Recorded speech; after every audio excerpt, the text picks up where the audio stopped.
ஆரம்ப காலத்தில் இருந்து நம்முடைய தலைமுறைக்கு முன்பாக இந்த உலகத்தில் வந்தவர்கள், குறிப்பாக அஞ்சலை அம்மாள், வேலு நாச்சியார், ஏன் நம் மாவட்டத்தை சார்ந்த லூர்தம்மா சைமன், இப்போ நிறைய சினிமாவில் எடுத்தீங்கன்னா நிறைய சினிமாவில் வந்து பெண்களுக்கு முக்கியத்துவம் கொடுப்பார்கள். Success is never ending. Failure is never final. மங்கையராய் பிறந்திட நல்ல மாதவம் செய்திட வேண்டும் அம்மா.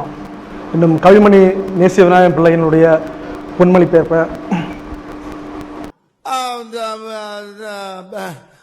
வந்து இப்ப நான் என்ன உங்கள்கிட்ட சொல்றது, தேவையில்லாத ஐடியாலாம் கொடுத்துட்டு நம்மளை இறக்கி விட்டு வெடிக்க பாக்குறானே, இவங்கிட்ட போய் நான் என்னத்தை பேசுவேன், அவன்கிட்ட போய் கேட்டு வந்துடும்.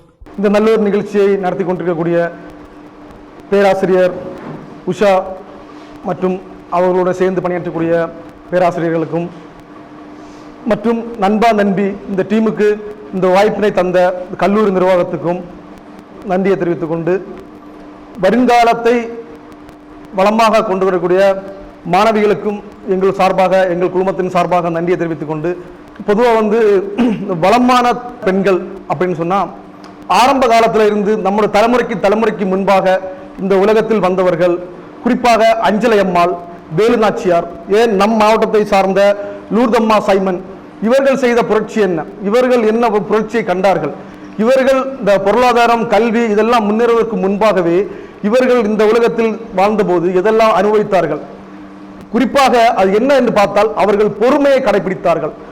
நம்ம ஊரில் ஒரு பழமொழி சொல்லுவாங்க, பொறுமை கடலிலும் பெரிது அப்படின்னு சொல்லுவாங்க. இன்னும் குறிப்பாக நம்ம கிராமப்புறத்தில் பார்த்தீங்கன்னா பைய தின்னால் பனையும் தின்னலாம் அப்படின்னு சொல்லுவார்கள். இந்த பொறுமையை கையாளுவர்கள் வெற்றி பெறுவார்கள். அதுவும் வெற்றி பெறுவர்கள் தலைமுறையாக இந்த உலகத்தில் வாழ்ந்து நிற்பார்கள். அவர்கள் மறைவுக்கு பிறகும் அவங்களுடைய பேர் இந்த உலகத்தில் நிற்கும். இன்னும் நம்ம கன்னியாகுமரி மாவட்டத்தில் நாகர்கோவில் மார்த்தாண்டம் இந்த பாலத்தை தாண்டி இந்த மணக்குடி போனீங்கன்னா அங்க லூர்தம்மா சைமன் அப்படிங்கிற ஒரு பாலத்தில் நீங்க பார்க்கலாம், அவங்க பேர் இருக்கும். அது காரணம் என்னன்னா, இந்த கல்வியை நமக்கு கொண்டு வந்த பெருந்தலைவர் கர்மவீரர் காமராஜருடைய அரசபையில் அமைச்சராக இருந்தவர் தான் நம்முடைய லூர்தம்மா சைமன். அவர்கள் வந்த பாதை, அந்த கடினமான பாதை, இன்னைக்கு நம்ம ஊர்ல வந்து நிறைய ஊர்ல வந்து போட்டு நிற்கும். அந்த போட் எல்லாம் இங்க வர்றதுக்கு காரணமே லூர்தம்மா சைமன். அப்போ அவங்க இதுக்கு முன்னாடி என்னென்ன கஷ்டங்கள் அனுபவிச்சிருப்பாங்கன்னு பார்த்தா எல்லாத்துலேயுமே வந்து அவங்க பொறுமையை கடைபிடித்தார்கள். இந்த வளமான பெண்கள் பங்கு அப்படின்னு பார்த்தா நம்ம வீட்டில் கூட எல்லா வீட்லையுமே பிள்ளைங்க வந்து வீட்டுக்கு போன உடனே அம்மாட்ட வந்து சாப்பாடு தாம்மா அப்படின்னு சண்டை போட்டு கேட்பாங்க. ஆனால் அம்மா வந்து பொறுமையாக கையாளுவாங்க. ஏன் அப்படின்னா அந்த அம்மா வந்து அனுபவமிக்கவர்கள். அது மூல மாணவிகளாக நீங்கள் இருக்கும்போது உங்களுடைய ஆசிரியர்கள், பேராசிரியர்கள், உதவி பேராசிரியர்கள் நீங்கள் வந்து அந்த அனுபவத்தை நீங்கள் பெற வேண்டும். உதாரணத்துக்கு இப்போ நிறைய சினிமாவில் எடுத்தீங்கன்னா நிறைய சினிமாவில் வந்து பெண்களுக்கு முக்கியத்துவம் கொடுப்பார்கள். ஆனால் இன்னும் சில குற்றங்கள் இந்த சமுதாயத்தில் நடக்கக்கூடாத விஷயங்கள் நடந்து கொண்டு இருந்தாலும் பெண்களை முக்கியத்துவம் படுத்தி வரக்கூடிய அரசியலாக இருந்தாலும் சரி, சினிமாவாக இருந்தாலும் சரி, பெண்களை முன்னிலைப்படுத்தி பணம் எடுப்பார்கள். அரசியலும் பெண்களை முன்னிலைத்தான் செய்வார்கள். ஏனென்று சொன்னால் பெண்களுக்கு தனி இடம் உண்டு. நிறைய இடங்களில் பார்த்தீங்கன்னா பெண்கள் வந்தாலே ஒரு சிறப்புன்னு சொல்லுவாங்க. ஒரு பெண் குழந்தை பிறந்தாச்சுன்னா மகாராணி பிறந்துட்டா, எங்க வீட்டில் லட்சுமி வந்துட்டு அப்படின்னு சொல்லுவாங்க. அது காரணம் என்னன்னா, அந்த பெண் இருக்கும் வீடு வந்து கலகலப்பாக இருக்கும். அந்த பெண்கள் எவ்வளவு பொறுமையாக கையாளுவார்களோ அந்த அளவுக்கு அவர்கள் வெற்றியை நோக்கி செல்வார்கள். பெண்கள் வந்து எப்பவுமே வந்து பொறுமை இருக்கணும். பொறுமை தான் எல்லாத்துலேயும் பெருசு. ஏன்னா இப்போ லாஸ்டா பார்த்தீங்கன்னா வரக்கூடிய அரசியல், இப்போ 2026 கூட அரசியல் வருது. அப்போ கூட எல்லாருமே என்ன சொல்லுவாங்கன்னா பெண்களுக்கான வசதி, ஏன்னா பெண்களுக்கு சலுகைகள் கொடுக்கும்போது அவங்க ஜெயிச்சிடலாம் அப்படின்னு ஒரு எண்ணத்தில் நிறைய பேர் வருவாங்க. ஸோ அதே மாதிரி தான் பெண்களுக்கு இலவச பேருந்தில் நிறைய திட்டங்கள், அது மாதிரி நிறைய விஷயங்கள் வந்து பெண்களை முன்னிறுத்துவாங்க. அது மாதிரி நம்ம WCC காலேஜ், நான் ஆரம்பத்தில் ஒரு 10-20 வருஷத்துக்கு முன்னாடி நாகர்கோவில் எப்போவாச்சும் வரும்போதுன்னா கோட்டார் சவிடார் கோயிலுக்கு வருவோம். அப்போ எல்லாம் நான் எங்கள் தங்கச்சி எல்லாம் நாங்கள் பேசும்போது என்ன சொல்லுவோம்னா, எங்கள் தங்கச்சி அடிக்கடி சொல்லுவோம், நான் வந்து WCC காலேஜ் தான் படிப்பேன் அப்படின்னு. என்னமோ தெரியல, அவள் இங்கே படிக்க முடியல, நான் மார்த்தாண்ட நேசமணி காலேஜில் படித்தான். அவள் இன்றைக்கும் சொல்லுவாள். நான் இன்றைக்கி வரும்போது கூட அவங்கள்ட்ட சொல்லும்போது சொன்னாங்க, நான் படிக்க வேண்டிய காலேஜ், எனக்கு அந்த வாய்ப்பு கிடைக்கல. ஏன்னா WCC காலேஜுக்கு ஒரு சிறப்பு உண்டு. அது ஆரம்ப காலத்தில் இருந்து இந்த கிறிஸ்தவ மிஷினரிகள் வந்த காலத்தில் இருந்து இந்த பெண்களுக்கான இடஒதுக்கீடு அதிகமாக கொடுத்தாங்க. ஸோ அதோட விளைவு தான் இந்த WCC, இன்னும் பிற கிறிஸ்தவ நிறுவனங்கள். ஸோ அந்த நிறுவனத்தினுடைய வளர்ச்சி ஆரம்பத்தில் இருந்த வளர்ச்சி மாதிரி இன்னைக்கும் எத்தனையோ ஆடம்பரங்கள், எத்தனையோ தனியார் காலேஜுகள் வந்தாலும் அந்த கிறிஸ்தவ மிஷினரியினுடைய காலேஜுகள் இன்னும் கல்வியை தரமாக கொடுத்து கொண்டிருக்கிறது, தரமான மாணவிகளை இந்த சமுதாயத்துக்கு காட்டிக் கொண்டிருக்கிறது. வளமான சமுதாயத்தில் பெண்களுடைய பங்கு அப்படின்னா, பெண்கள் அப்படி கிடையாது. பெண்கள்னா எல்லாமே பெண்கள் தான். இந்த பெண்களால் தான் இந்த உலகமே இருக்கு. ஸோ அந்த பெண்களுடைய பங்கு தான் எல்லாத்திலையும் வளர்ந்தது. அது அரசியல், சினிமா, கல்வி, தொழில், வர்த்தகம், வணிகம் எல்லாவற்றிலும் சரி, எல்லாவற்றிலுமே இந்த பெண்கள் பொறுமையை கையாள வேண்டும். அந்த பொறுமையை கையாண்டால் தான் எல்லாம் நமக்கு கிடைக்கும். அந்த பொறுமையை நாம் தொடர்ந்து போக வேண்டும். இப்போ ரீசெண்டாக கூட நம்முடைய அரசியல் பெண்களுடைய வருகை, பெண்கள் ஆதிக்கம் அப்படின்னு பார்த்தீங்கன்னா, அம்மையார் ஜெயலலிதா அவர்கள் ஒரு இந்தியாவினுடைய இரும்பு பெண்மணியாக திகழ்ந்தார்கள். அவர்கள் இருக்கும்போது ஆண்கள் எல்லாம் எந்த அளவுக்கு இருந்தார்கள் என்பது நீங்க ஊடகத்தில் பார்த்திருப்பீங்க. ஸோ அந்த அளவு கட்டுக்கோப்பான ஒரு ஆட்சி. ஸோ அதே மாதிரி பெண்கள்னா ஒரு கட்டுக்கோப்பு, ஒரு பொறுமை, ஒரு தைரியம். ஏன்னு சொன்னால், பெருந்தலைவர் கர்மவீரர் காமராஜர் காலத்தில் இந்த லூர்தம்மா சைமனுக்கு மட்டும்தான் பெண்கள் அமைச்சரவையில் இடம் கொடுத்தார் காமராஜர். ஏன்னு சொன்னால், பெண்கள் பொறுமை வைப்பாங்க. ஒரு விஷயம் நம்ம சொல்லும் போது அதை உள்வாங்குவாங்க. இது பண்ணலாமா, இது நல்லா இருக்குமா, நடக்குமா, கரெக்டா வருமா அப்படின்னு ஆராய்வார்கள். அந்த ஆராயும் விளைவு தான் லூர்தம்மா சைமன் மிகப்பெரிய புரட்சியை நம் மாவட்டத்துக்கு செய்தார்கள். இதே போலதான் அஞ்சலை அம்மாள் தன் ஜெயிலில் இருக்கும்போது மாசமா இருக்காங்க, வெளியே குழந்தையை பெற்றுட்டு மறுபடியும் உள்ள போறாங்க. ஸோ அந்த அளவுக்கு ஒரு தைரியமான ஒரு பெண்மணியாக அஞ்சலை அம்மாள் திகழ்ந்தார்கள். அதே போல வீரத்துக்கு பேர் போன நாச்சியார், வேலு நாச்சியார். இப்போ நம்ம ஊர்ல கூட ஒரு பொண்ணு ஒரு ஸ்கூல்ல காலேஜ்ல ஒரு பெர்ஃபார்மன்ஸ் நல்லா பண்ணுதுன்னா, நல்ல வீரமா இருக்குமா, நீ வேலு நாச்சியார் மாதிரி இருக்குமா, நான் வேலு நாச்சியாரை பார்த்தது இல்லம்மா, உன் உருவத்துல வேலு நாச்சியாரை பார்க்கிறேன் அப்படின்னு சொல்லுவாங்க. ஏன்னா அந்த வீரத்துக்கு பேர் போனது வேலு நாச்சியார். இதே போலதான் எல்லா பெண்களும், நம்ம பெண்கள் எல்லாமே கொஞ்சம் பொறுமையாக. நான் இப்ப லாஸ்டா நம்ம நண்பா நண்பி நேர்காணல்ல நீங்க பார்த்திருப்பீங்கன்னு நினைக்கிறேன், ஒரு பரதநாட்டியத்தினுடைய இயக்குனரை பேட்டி எடுத்திருந்தோம். அப்போ அவங்கள்ட்ட கேட்டேன், நீங்க ஒரு சாதாரண குடும்பத்தில் வந்திருக்கீங்க, இன்னைக்கு நாகர்கோவிலேயே மிக பிரமாண்டமான ஒரு பரதநாட்டிய அரங்கம் அவங்கள்ட்ட தான் இருக்கு. ஸோ இது காரணம் என்னன்னு கேட்கும்போது அவங்க சொன்ன ஒரு விஷயம், நான் ரொம்ப நல்லா சாப்பிடுவேன், ரொம்ப ஏழ்மையிலிருந்து வந்தேன், இங்கே நாகர்கோவிலில் நான் இடம்பெயர்ந்து வரும்போது எனக்கு சொந்தமாக வீடு கிடையாது, இதுக்கு பிறகுதான் நாங்கள் இப்போ காலேஜில் நாகர்கோவிலில் காலேஜில் படித்தோம். அந்த படிக்கும்போது அந்த படிப்பில் மட்டும்தான் என்னுடைய கவனம் இருந்துச்சே தவிர வேற அதர் எக்ஸ்ட்ரா கரிக்குலம் ஆக்டிவிட்டிஸ் அதில் எதுவுமே என்னுடைய கவனம் செலுத்தல. இந்த படிக்கும்போது நமக்கு ஆசையாக இருக்கும். இப்போ நாகர்கோவிலில் வடசேரி பஸ் ஸ்டாண்டில் இறங்கி காலேஜ் வர வழியில் நிறைய கடைகள் இருக்கும், நிறைய காபி ஷாப் இருக்கும். அங்கே பார்க்கும்போது நிறைய கப்பிள்ஸாக உட்காந்து சாப்பிட்டு இருப்பாங்க. இதை பார்க்கும்போது நமக்கு ஆசையாக இருக்கும். இந்த ஆசைகளெல்லாம் நம்ம தள்ளி வைக்கும். இந்த ஆசைகளெல்லாம் தள்ளி வைத்து நம்ம எந்த நோக்கத்துக்காக கல்லூரி வரமோ அந்த பட்டத்தை நாம் பெற்றோம் என்று சொன்னால், பிறகு நம்முடைய ஒரு 10 வருஷம் 5 வருஷத்துக்கு அப்புறம் நம்முடைய வாழ்க்கை நல்லா இருக்கும். நம்ம போறது குடிசையாக இருந்தாலும் அது அரண்மனையாக மாறும்.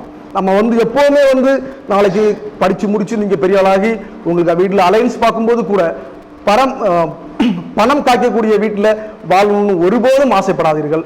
நல்ல மனசு இருக்கக்கூடிய வீட்டில் வாழணும்னு ஆசைப்படுங்க. ஹெலிகாப்டர்ல வரணும்னு ஆசைப்படாதுங்க. சொந்தமா 5000 ரூபாய் பைக்ல வரணும்னு ஆசைப்படுங்க. அந்த வீடு நீங்க நல்லபடியா போய் கால் வச்சீங்கன்னா குடிசை அரண்மனையாக மாறும். நீங்க எல்லாமே பெண்கள் தான். பெண்கள் நினைச்சா எல்லாமே நடக்கும். ஸோ அந்த பெண்களாக நீங்கள் நிச்சயமாக ஒரு நல்ல முடிவை எடுத்து பொறுமையாக இருங்கள். இந்த படிக்கிற காலத்துல படிப்பை மட்டுமே நீங்க கவனம் செலுத்துங்க, வேற எதுலையுமே கவனம் செலுத்தாதீங்க. ஏன்னு சொன்னால், எங்க கூட படிக்கும் போதெல்லாம் நிறைய பசங்க லவ் பண்ணுவாங்க. அதுல பொண்ணுங்க, நான் காலேஜ் படிக்கும்போது நிறைய லவ் பண்ணுவாங்க. லவ் பண்ணா இன்னைக்கு நிறைய பேர் அதில் பாதி பேர் அக்செப்ட் பண்ணி மேரேஜ் ஆகிட்டாங்க. இன்னைக்கு நம்ம அவங்கள பார்க்கும்போது சில நேரங்களில் அவங்க சொல்லுவாங்க, கொஞ்சம் வெயிட் பண்ணியிருக்கலாமோ, காலேஜ் எல்லாம் பிடிச்சி வேலைக்கு போகும்போது லவ் பண்ணிக்கலாமோ. ஏன்னா அவங்கள்ட்ட அவ்வளோ பாரம் வந்துச்சு. ஒரு குறிப்பிட்ட காலத்துக்குள்ள லவ் பண்ணால் கல்யாணம் பண்ணி ஆகணும், அதுக்கு உள்ள ஃபேமிலி இதுவும் நல்ல வேலைக்கு போக முடியாது, சம்பாதிக்க முடியாது, குடும்பத்தை பார்க்க முடியாது. இந்த பொண்ணுக்காண்டியே ஓடணும், இல்லை அந்த பொண்ணுன்னா அந்த பையனுக்காகவே ஓடணும். ஸோ இதெல்லாம் கொஞ்சம் தள்ளி வச்சு உங்கள் அம்மா அப்பா கண்டிப்பாக ஒரு நல்ல ஒரு இடத்துல உங்களுக்கு அலைன்ஸ் பார்ப்பாங்க, நல்ல ஒரு பையனை கல்யாணம் பண்ணி வைப்பாங்க. ஸோ அந்த நம்பிக்கையில் உங்கள் அம்மா அப்பா மேலே பாரத்தை போட்டு நீங்கள் படிக்கிற காலத்தில் பிஎஸ்சி பிடிச்சிங்களா அடுத்து எம்எஸ்சி போகணும், எம்எஸ்சி போனீங்களா அடுத்து எம்எட் போகணும், இல்லை பிஹெச்டி எம்ஃபில் போகணும். ஸோ அந்த கவனத்தில் தான் நீங்கள் இருக்கணுமே தவிர வேற எந்த ஒரு இதுலையும் போகாதுங்க. படிக்கிற காலத்தில் படிப்பை கவனமாக இருங்க, பொறுமை கையாளுங்க. இந்த பொறுமை தான் எல்லாத்துலேயும் பெருசு. நீங்கள் பொறுமையாக இருந்தால் உங்களுக்கு எல்லாம் கிடைக்கும். ஸோ இந்த பெண்கள் உயர வேண்டும். அதுக்கு உயரதுக்கு என்ன காரணம்னு சொன்னால், நம்மளும் கொஞ்சம் அட்ஜஸ்ட் பண்ணி போகணும். ஸோ நம்ம நல்ல ஆடை போடணும். உங்களெல்லாம் பார்க்கும்போது அவ்வளோ நீட்டாக இருக்கு. அதாவது ஒரு காலேஜ்லன்னா எல்லாரும் சொல்லுவாங்க, நம்ம என்ன சொல்றது, மாடர்ன் ட்ரெஸ்ல வருவாங்க. ஸோ இதை பார்க்கும்போது நார்மலாக எல்லாருமே ஒரு நம்ம ட்ரெடிஷ்னல் ஒரு பார்க்குறதுக்கே ஒரு அழகான ஒரு தோட்டம். ஸோ இந்த மேக்ஸிமம் ஆள் பாதி ஆடை பாதி. அந்த ஆடையில தான் நம்ம எல்லாமே நல்லா தெரியும். நம்ம எண்ணங்கள் நல்லா இருந்தால் நம்ம ஆடை நல்லா போடுவோம், நம்ம நல்லா படிப்போம், நம்ம கவனங்கள் நல்லா இருக்கும், நம்ம மேலும் நம்ம அடுத்த லெவலுக்கு போவோம். நம்ம வீட்டில் அம்மா அப்பா நம்மளை என்ன நோக்கத்துக்காக கஷ்டப்பட்டு காலேஜுக்கு அனுப்புகிறாங்களோ அந்த நோக்கங்கள் எல்லாம் நிறைவேறும், நமக்கு நல்ல வாழ்க்கை அமையும். மீண்டும் ஒருக்கா சொல்கிறேன், நாளைக்கு உங்களுக்கு அலையன்ஸ் பார்க்கும்போது பெரிய குடும்பத்தில் வாழணும்னு ஆசைப்படாதுங்க. சின்ன குடும்பமாக இருந்தாலும் சரி, நீங்கள் நல்ல மனசோடு அந்த குடும்பத்தில் கால் வச்சிங்கன்னா குடிசையும் அரண்மனையாக மாறும். பெண்களுடைய வளர்ச்சி எல்லா வகையிலுமே நாங்கள் குறிப்பாக பார்த்தீங்கன்னா, நான் நண்பா நண்பில் வந்து இன்று எடுக்கும்போது எங்கிட்ட எல்லாரும் சொல்கிறது என்னென்னா, ஒரு ஆள் வாழ்கிறது பக்கத்து வீட்டுக்காரன்னு பிடிக்கல, இல்லை ஒருத்தனோட வளர்ச்சி பக்கத்து வீட்டுக்காரன்னு பிடிக்கல. அது காரணம் என்னன்னா, இங்கே வந்து குண்டணி பெருத்திருக்கு. இந்த குண்டணி கேலி பேசுறது, புறம் பேசுறது, உண்மைக்கு மாறாக சொல்றது, பார்க்காததை பார்த்தேன்னு சொல்றது, இதெல்லாம் கொஞ்சம் அவாய்ட் பண்ணணும். ஏன்னா நம்ம எல்லாருமே ஒன்று சர்ச்சு போவோம், இல்லை கோயிலுக்கு போவோம், இல்லை மசூதி போவோம். அங்கே கடவுள்கிட்ட போகும்போது கடவுளுக்கு நம்ம பண்ணுறது எல்லாமே தெரியும். அப்போ கடவுள் பார்த்துட்டே இருப்பார். நம்ம எதுக்கு இந்த குண்டணி சொல்லி என்ன கிடைக்க போகுது? இல்லை ஒரு பொண்ணு அவள் லவ் பண்ணுறா, இல்லை வேற ஒரு பண்ணுறா, நம்ம சொல்லி என்ன கிடைக்க போகுது? நம்ம நேரில் பார்த்துருக்க மாட்டோம், யாராவது சொல்லி தான் நம்ம அதை புரிஞ்சுப்போம். அப்படி இருக்கும்போது அதெல்லாம் தவறுங்க. முதலாக நம்ம கன்னியாகுமரி மாவட்டத்தில் அதிக அளவில் பெருத்திருக்கிறதுன்னு பார்த்தா குண்டணி. இன்னும் சொல்ல போனால் கன்னியாகுமரி மாவட்டத்தில் எப்படி ஒரு 10-20 வருஷத்துக்கு முன்னாடி பலாப்பழம் ஃபேமஸாக இருந்துச்சோ அதே போல் இன்னைக்கு குண்டணி ஃபேமஸாக இருக்கு இல்லையா? நிறைய குடும்பங்கள் வந்து இப்போ பார்த்தீங்கன்னா மோஸ்ட்லி வந்து இந்த 90 கிட்ஸ் அப்படி பார்த்தீங்கன்னா நிறைய பேர் கல்யாணம் ஆகாது. அது காரணம் என்னன்னு பார்த்தீங்கன்னா குண்டணி. ஒரு நல்லபடியாக ஒரு அலையன்ஸ் பார்க்க வருவாங்க, பக்கத்து வீடு என்ன சொல்லுவாங்க, அந்த பையனுக்கு ஃபுல்லாக கடன் இருக்கு, அந்த பையனுக்கு ஏற்கனவே கல்யாணம் ஆயிடுச்சு, இப்படி எல்லாம் சொல்லுவாங்க. இதெல்லாம் நம்ம வந்து நம்ம தலைமுறையில் இதெல்லாம் மாறணும். அது இந்த 90 கிட்ஸுக்கு அப்புறம் வரக்கூடிய 22K கிட்ஸ் எல்லாம் என்ன பண்ணணும்னா, இந்த எதுவுமே பண்ணக்கூடாது. ஒரு பையனுக்கு ஒரு பொண்ணை விசாரிச்சு வராங்களா, நல்லபடியாக சொல்லணும், நல்ல பையன் தான்மா. ஒருவேளை அந்த பையன் வந்து உண்மையிலே குடிகாரனா இருந்தால் கூட ஒரு பொண்ணு கிடைக்கும் போது அந்த பையன் நல்ல தந்துடுவான். ஏன்னா எல்லாருமே வந்து ஒரு அன்பு, ஒரு அரவணைப்புக்கு தான் காத்திருப்பாங்க. இங்கே யாருக்குமே வந்து ஒரு அதிகாரத்துக்கோ இல்லை ஒரு ஆணவத்துக்கோ காத்திருக்க மாட்டாங்க. நல்ல ஒரு அன்பு கிடைக்கும் போது எப்பேற்பட்ட ஒரு பையனாக இருந்தாலும் அவன் நல்லபடியாக வந்துடுவான். அந்த குடும்பம் நல்லா இருக்கும். அந்த பெண் வந்து நார்மலாக போனால் நல்லா வந்துடுவான். இப்போ ஆரம்பத்துலலாம் இப்போ நாங்கள் எல்லாம் பிறக்கும்போது எங்களுக்கெல்லாம் சாதாரண ஒரு 30 வருஷத்துக்கு முன்னாடி சாதாரண ஒரு ஓலை வீடு தான். அப்போ எங்கள் அம்மா வந்து ஒவ்வொரு நாளும் படுக்கும்போது சொல்லுவாங்க, வேற வெள்ளம் மலையில் வெள்ளம் வருது அப்படி. அப்போ எங்கள் அப்பா சொல்லுவாங்க, பார்ப்போம் ஏதாவது காசு வந்துச்சுன்னா ரெடி பண்ணலாம். அப்போ எங்கள் அம்மா வந்து எவ்வளோ பொறுமையாக கையாளுவாங்களோ அந்த அளவுக்கு எங்கள் அப்பாவால் நான் வேலை பார்க்கணும், என் பிள்ளைங்களை காப்பாற்றணும் அப்படின்னு. அதுபோல் பெண்களுடைய இதில் தான் இருக்குது. அந்த குடும்பம் வந்து மேலே போகிறதும் கீழே போகிறதும் அந்த பெண்களோட கை. ஸோ அந்த பெண் தான் எல்லாமே.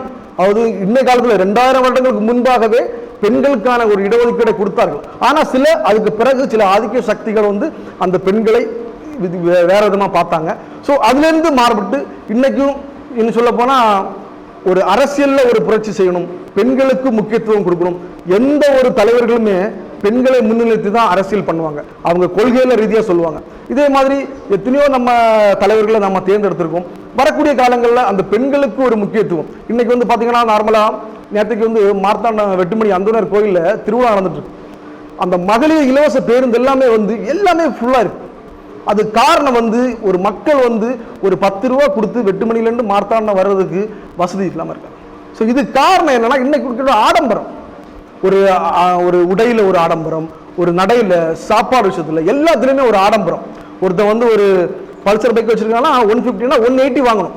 ஸோ அந்த ஒரு எதிர்பார்ப்பு இருக்கு. ஸோ இந்த எதிர்பார்ப்பெல்லாம் நம்ம குறைச்சி நம்ம பெண்கள் நம்ம குடும்பத்தை நம்ம அம்மா அப்பா இங்கே என்ன நோக்கத்துக்காக காலேஜ் விட்டுருக்காங்களோ அதை படித்து நம்ம முன்னேறி அவங்க கையால் அந்த பட்டத்தை கையில் கொடுக்கும்போது, நீங்கள்லாம் அந்த காலேஜில் பட்டம் வாங்கும்போது ஒரு இதெல்லாம் போடுவீங்க, அதெல்லாம் போட்டு பட்டம் கொடுக்கும்போது உங்கள் அம்மா அப்பாலாம் சந்தோஷப்படுவாங்க. ஸோ அதுக்காக தான் நீங்கள் இருக்கணுமே தவிர யாருமே உங்களை வந்து இந்த பொண்ணா இப்படி பண்ணிட்டா, இந்த பொண்ணா இப்படி பண்ணிட்டா இதை சொல்லாமல் நீங்கள் அதை கரெக்டாக இருங்க. ஸோ நிச்சயமாக நமக்காக ஒருவர் நம்முடைய அரசியலுடைய தன்னுடைய வருமானத்தை உச்சத்தை உதறிவிட்டு வருவார். ஸோ அவர்களெல்லாம் நாம் ஆதரிக்க வேண்டும். ஸோ அவர்களை ஆதரிக்கும் போது இன்னும் பெண்களுக்கான இடஒதுக்கீடு அதிகமாக கிடைக்கும். ஸோ பெண்கள் முன்னேற்றம் தான் இந்த நாட்டினுடைய முன்னேற்றம், இந்த பெண்களுடைய பங்கு தான் இந்த நாட்டினுடைய பங்கு. பெண்கள் இல்லாமல் இந்த நாடு இல்லை. ஸோ எனவே பெண்களுடைய தியாகத்தையும் இது புனிதத்தையும் போற்றுவோம். ஸோ இந்த இடத்துல எங்கள் நண்பா நன்றி குழுவுக்கு வாய்ப்பு கொடுத்த இந்த கல்லூரி நிர்வாகத்துக்கும் உங்களுடைய பேராசிரியர்களுக்கும் மாணவிகளுக்கும் நன்றி தெரிவித்துக் கொண்டு நன்றி.